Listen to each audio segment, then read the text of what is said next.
সংবাদ সবাইকে স্বাগত জানাচ্ছি। আমি ফিরোজ তোহা। শুরুতেই সংবাদ শিরোনাম জানিয়ে দেব এই মুহূর্তে হাতে পাওয়া সর্বশেষ গুরুত্বপূর্ণ আপডেট আন্তর্জাতিক সংবাদ। শুরুতেই থাকছে ইরান যুদ্ধ থেকে প্রস্থানের পথ খুঁজছেন ট্রাম্প।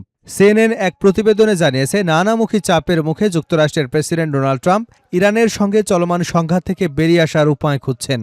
তাসনিমের উদ্ধৃতি দিয়ে পার্স টুডে জানিয়েছে, ডোনাল্ড ট্রাম্প এমন এক সময় ইরানের সঙ্গে যুদ্ধ অবসানের পথ খুঁজছেন যখন তিনি মধ্যপ্রাচ্যে যুক্তরাষ্ট্রের প্রধান মিত্রদের কাছ থেকে পরস্পর বিরোধী বার্তা পাচ্ছেন। এবারে জানাবো, যুদ্ধের আগুনে পুড়ে ছাই হবে যুক্তরাষ্ট্রের প্রতিরক্ষার ঢাল। যুক্তরাষ্ট্র একটি সর্বাত্মক আঞ্চলিক যুদ্ধের দিকে ত্বরান্বিত হচ্ছে বলে শনিবার সতর্ক করেছেন ইরানের খাতামাল আনাবিয়ার কেন্দ্রীয় হেডকোয়ার্টার্সের কমান্ডার মেজর জেনারেল আলী আবদুল্লাহিব। তিনি মধ্যপ্রাচ্যের আঞ্চলিক সরকারগুলোকে অনুরোধ জানান তারা যেন ওয়াশিংটনকে সামরিক অভিযানের জন্য তাদের ভূখণ্ড, অবকাঠামো ও সম্পদ ব্যবহার করতে দেওয়া পুনর্মূল্যায়ন করে। জানাবো, গাজার জরুরি চিকিৎসা সামগ্রীর গুদামে ইসরায়েলের বিমান হামলা। ফিলিস্তিনের গাজার মধ্যাঞ্চলের দেইর আল বালা শহরে অবস্থিত আল আকসা শহীদ হাসপাতালের পাশে মেডিকেল গুদামে ইসরায়েলি বিমান হামলার ঘটনা ঘটেছে। শনিবার ভোরে চালানো এই হামলায় 4টি গুদামের মধ্যে 2টি সম্পূর্ণ ধ্বংস হয়ে গেছে এবং বাকি 2টি মারাত্মকভাবে ক্ষতিগ্রস্ত হয়েছে বলে জানিয়েছে গাজার স্বাস্থ্য মন্ত্রণালয়। এদিকে প্যাট্রিয়ট ক্ষেপণাস্ত্র ফুরিয়ে গেছে, সহায়তা চেয়ে জেলেনস্কির আকুতি। ইউক্রেনের কাছে থাকা যুক্তরাষ্ট্রের তৈরি প্যাট্রিয়ট বিমান প্রতিরক্ষা ব্যবস্থার ইন্টারসেপ্টর ক্ষেপণাস্ত্র শেষ হয়ে গেছে বলে জানিয়েছে দেশটির প্রেসিডেন্ট ভলোদিমির জেলেনস্কি। শুক্রবার টেলিগ্রামে দেওয়া এক বার্তায় তিনি পশ্চিমা মিত্রদের প্রতি দ্রুত বিমান প্রতিরক্ষা সক্ষমতা পুনরায় জোরদার করবার আহ্বান জানান। এবারে থাকছে, মারা গেছেন ভারতের সাবেক সেনাপ্রধান। ভারতের সাবেক সেনাপ্রধান জেনারেল বিশ্বনাথ শর্মা শুক্রবার 96 বছর বয়সে মারা গেছেন। তিনি 1988 থেকে 2090 সাল পর্যন্ত দেশটির সেনাপ্রধান হিসেবে দায়িত্ব পালন করেন। এবং সর্বশেষ জানাবো, মার্কিন এআই ব্যবহার করে প্রতিরক্ষা সক্ষমতা বাড়াচ্ছে চীন। ওপেন এআই ও অ্যানথ্রোপিকের মতো শীর্ষ মার্কিন কৃত্রিম বুদ্ধিমত্তা প্রতিষ্ঠানের মডেলের আউটপুট ব্যবহার করে নিজেদের প্রতিরক্ষা সক্ষমতা বাড়াতে দেশীয় এআই সিস্টেম প্রশিক্ষণ দিয়েছেন চীনা সামরিক গবেষকরা। রয়টার্স এবং 80টিরও বেশি চীনা গবেষণাপত্র ও প্যাটেন্ট পর্যালোচনা করে এ তথ্য পাওয়া গেছে। এতক্ষণ শুনছিলেন সংবাদ শিরোনাম, এবার থাকছে পুরো সংবাদ। দর্শক, অনুরোধ থাকবে ভিডিওতে একটি লাইক দিন, কমেন্টস করে জানিয়ে দিন এই ভিডিওটি আপনি কোন জেলা থেকে দেখছেন এবং শুনছেন। ইরান যুদ্ধ থেকে প্রস্থানের পথ খুঁজছেন ডোনাল্ড ট্রাম্প। সিএনএন এক প্রতিবেদনে জানিয়েছে, নানামুখী চাপের মুখে যুক্তরাষ্ট্রের প্রেসিডেন্ট ডোনাল্ড ট্রাম্প ইরানের সঙ্গে চলমান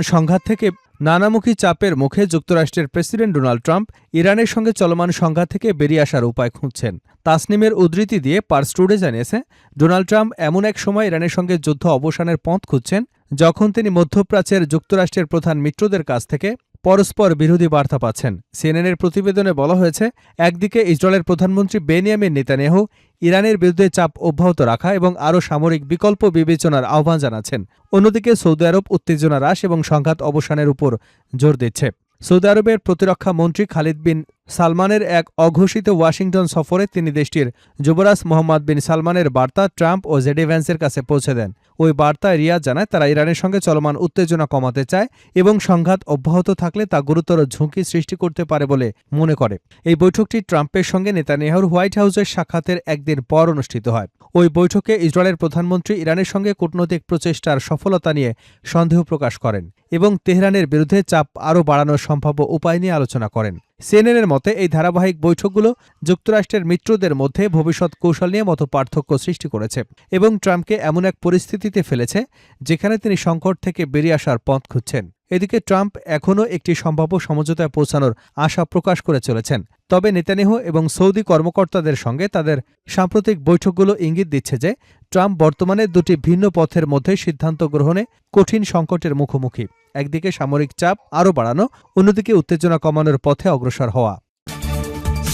যুদ্ধের আগুনে পুড়ে ছাই হবে যুক্তরাষ্ট্রের প্রতিরক্ষার ঢাল।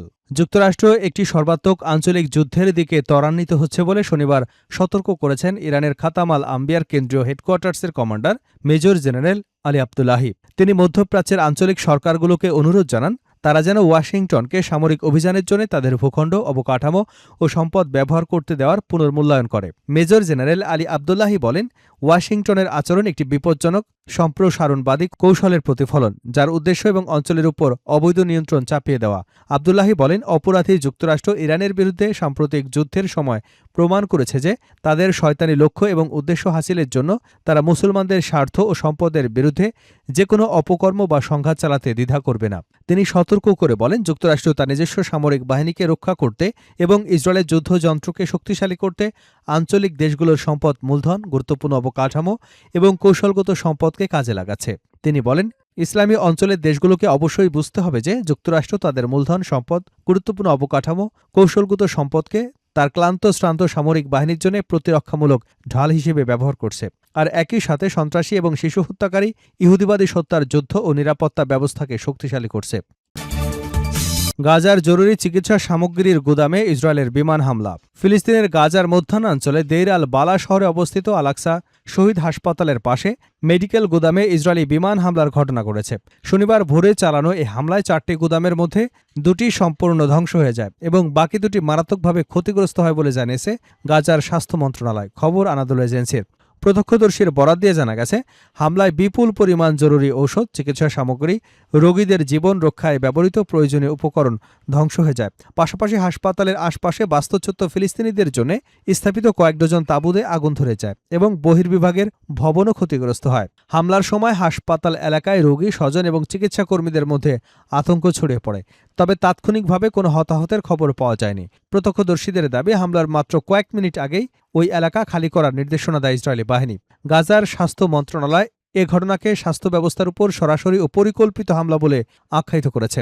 তাদের অভিযোগ, ইসরায়েল ধারাবাহিকভাবে গাজার স্বাস্থ্য অবকাঠামো ধ্বংস করেছে, প্রয়োজনীয় ঔষধ, চিকিৎসা সামগ্রী প্রবেশে বাধা দিচ্ছে, গুরুতর অসুস্থ আহত রোগীদের বিদেশের চিকিৎসার সুযোগ সীমিত করেছে। এ ঘটনায় জাতিসংঘ, আন্তর্জাতিক মানবাধিকার সংস্থা এবং মানবিক সহায়তা সংস্থাগুলোর প্রতি দ্রুত হস্তক্ষেপের আহ্বান জানিয়েছে গাজার স্বাস্থ্য মন্ত্রণালয়। প্যাট্রিয়ট ক্ষেপণাস্ত্র ফুরিয়ে গেছে, সহায়তা চেয়ে জেলেনস্কির আকুতি। ইউক্রেনের কাছে থাকা যুক্তরাষ্ট্রের তৈরি প্যাট্রিয়ট বিমান প্রতিরক্ষা ব্যবস্থার ইন্টারসেপ্টর ক্ষেপণাস্ত্র শেষ হয়ে গেছে বলে জানিয়েছেন দেশটির প্রেসিডেন্ট ভলোদিমির জেলেনস্কি। শুক্রবার টেলিগ্রামে দেওয়া এক বার্তায় তিনি পশ্চিমা মিত্রদের প্রতি দ্রুত বিমান প্রতিরক্ষার সক্ষমতা পুনরায় জোরদার করবার আহ্বান জানান। জেলেনস্কি বলেন, গত রাতে একটি ব্যালিস্টিক ক্ষেপণাস্ত্রই কেবল ভূপাতিত করা সম্ভব হয়েছে, কারণ প্যাট্রিয়ট সিস্টেমের জন্য অন্য কোনো ক্ষেপণাস্ত্র অবশিষ্ট নেই, খবর আনাদোলু এজেন্সির। এদিকে রাশিয়ার রাষ্ট্রীয় পারমাণবিক সংস্থা রোসাটমের প্রধান আলেক্সেই লিখাচেভ দাবি করেছেন, ইউক্রেনের হামলায় কৃষ্ণ সাগরে ফেসকোপ পরিচালিত ইয়ানিনা নামের একটি মালবাহী জাহাজ ডুবে গেছে। তার দাবি, আন্তর্জাতিক জলসীমায় বেসামরিক পণ্য বহনকারী জাহাজটি নভরোসিস্কো বন্দর থেকে প্রায় 210 কিলোমিটার দূরে হামলার শিকার হয়। লিখাচেভ আরও জানান, জাহাজে থাকা 17 জন নাবিককে নিরাপদে উদ্ধার করা হয়েছে এবং তারা সবাই সুস্থ আছেন।